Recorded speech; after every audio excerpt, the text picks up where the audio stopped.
I've made a grave mistake. I bought GTA for next gen. Oh, actually, not really.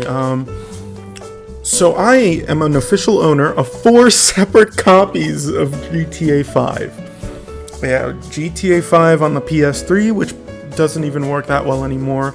I have GTA on the PS4, GTA on the Xbox One version that I have on my Series S, and GTA Online, the next-gen standalone version. Now, I don't count GTA 5 for the PS3 because that was given to me by a friend, but I bought GTA 5 Xbox One for my Series S because I wanted to play GTA on it, and I just bought GTA Online. Like, I didn't want to spend $20 on a game I already bought, so...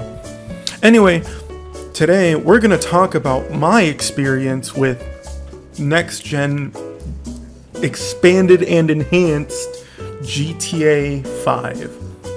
Except I'm going to talk about GTA Online because that was the next best thing and I'm not going to fork over another $20.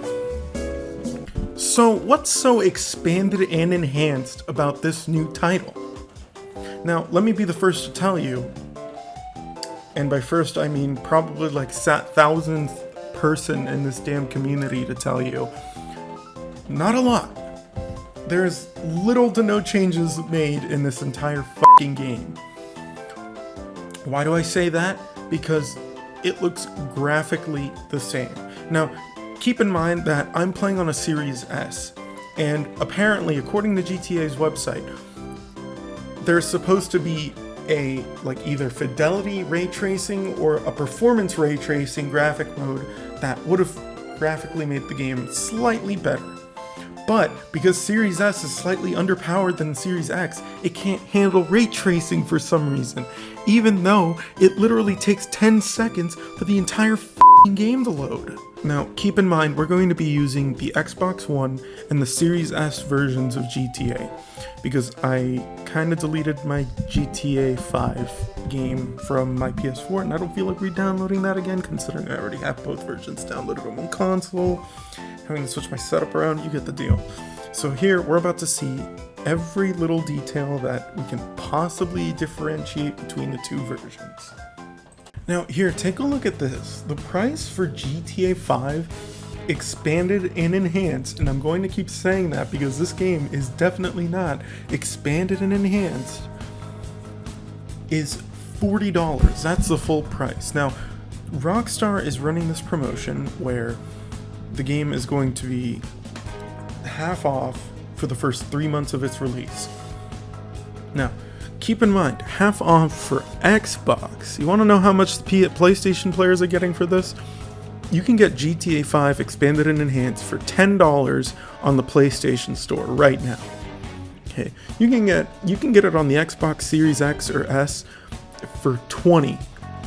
So I'm not paying that fucking price. I don't even have a PS5 to play this shit on.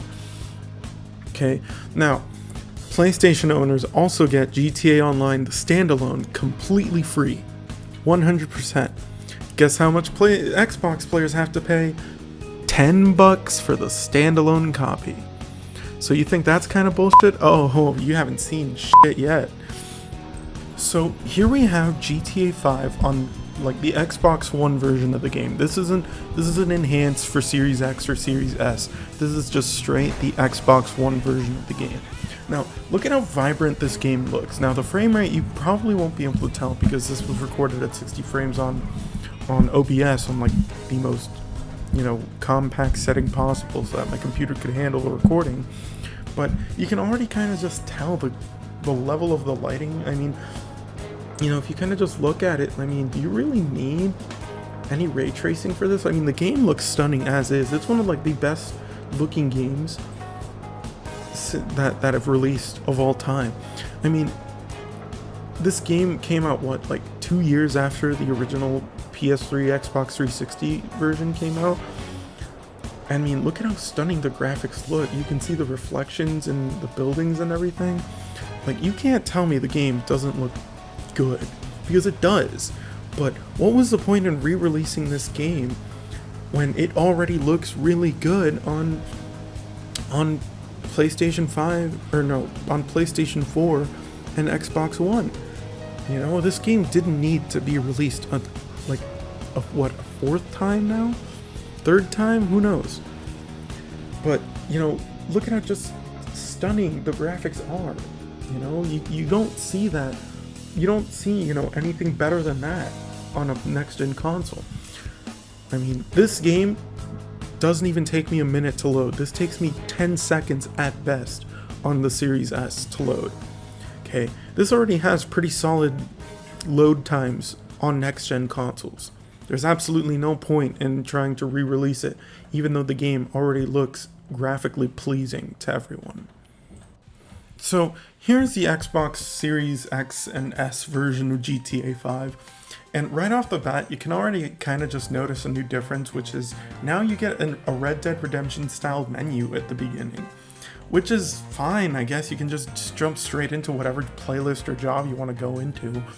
But this is just a quality of life change that could have easily been put through an update. Okay? Keep in mind that, you know, this isn't, you know, expanded or enhanced. It's just a UI change that makes you jump into the game a bit faster. If you look at Series X and Series S versions of GTA Online, I mean, this doesn't look that bad. It actually looks really, really good for what it's worth. But it's not different. It's pretty much the same, especially on Series S. I mean, you don't have ray tracing on Series S, and you're just there in the game. The same exact game we've been playing for almost 10 years. Okay, there's nothing new about this aside from like 6 cars. Now, I get Rockstar wants to do something different with the next gen and be like, hey, you know, we're gonna include ray tracing, we're gonna make all the graphics great, but this isn't the way to do it, because all this shit, all this new content that they keep adding is more like a fucking update than it is an actual new port of the game. This isn't expanded and enhanced, this is diminished and ripped off. This is the opposite direction they're supposed to be going. Now, here's what pisses me off the most. It's when players from the PlayStation community come out and start complaining that they spent so much money on this game that they didn't like their fucking experience. Now, here's my issue with it, because, you know, PlayStation, keep in mind, have been favorited by Rockstar for decades, okay? You know, PlayStation had that promotion where each month before the next gen versions of the game release, they would have like $1 million GTA dollars added into every online player's account, like for each month until the game releases on next gen. Xbox didn't have that shit. You want to know what they had? Fucking Amazon Gaming doing the promotion for them. With not even 1 million, it was 100,000 GTA dollars a month, and like not a month, like a week, and then on the 4th week would be like double that. Now, you know, that's what pisses me off the most, because PlayStation players are getting more out of this game than Xbox players are, and they still complain about it.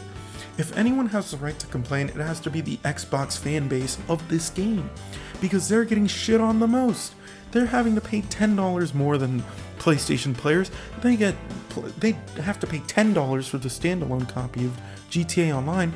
PlayStation players get to have GTA 5 story mode on next gen for $10, and GTA Online for fucking free for the first 3 months. Don't you think that's a little like asking too much from the PlayStation fan base? Because the Xbox players get shit on all the time. So in conclusion, ladies and gentlemen, I just don't think it's worth paying the extra $10 or $20 for this game. This is something that just should have been an update to begin with. This isn't something that Rockstar should have put out and said, hey, you know, we want to price gouge everyone. We as a company want to take all of your money for a game that's not going to release for like another 5 years, and we're just going to give you a port of the same game you guys have been playing for the past 9 years. It doesn't make any sense. This is worthy of an update, not a new port that just says, hey, I'm $20, pay for me, and you're just going to get the exact same game you've been playing on last gen. I got GTA 5 for Xbox One at like half price when it was discounted. Okay, I found that better than as a whole because at that time, I'm playing a last gen game on a next gen console, and I'm not making a big ass fuss about it. Okay, Rockstar is feeding us the exact same game again. This is not the expanded and enhanced version of GTA 5 is not an expanded and enhanced version of GTA 5. They've gotten the least amount of new features in comparison to last PS3 to PS4, and all this is just a rehashed port for Series XS and PS5. This is not worth $20. This is not even worth $10. This is supposed to be like a free update. Why didn't Rockstar just follow in the steps of 343 and how they pretty much enhanced Halo Master Chief Collection from the Xbox One port edition of it, and they enhanced it for next gen consoles? Because for Xbox players out there, if you boot up MCC and you're on next gen, you will see a little XS icon on that game's like little app icon. You will see that on there. Why? Because 343 actually took the time to update the game for next gen consoles. What Rockstar is doing here is they updated the game, but they expect next gen console owners to fucking pay for it. And it's just not worth it. Okay, so ladies and gentlemen, if you want to pay for this game, you can. It's your money. You can do whatever the fuck you want to do with it. You can get an OnlyFans account. You can fucking get NFTs for all I care. It's your money.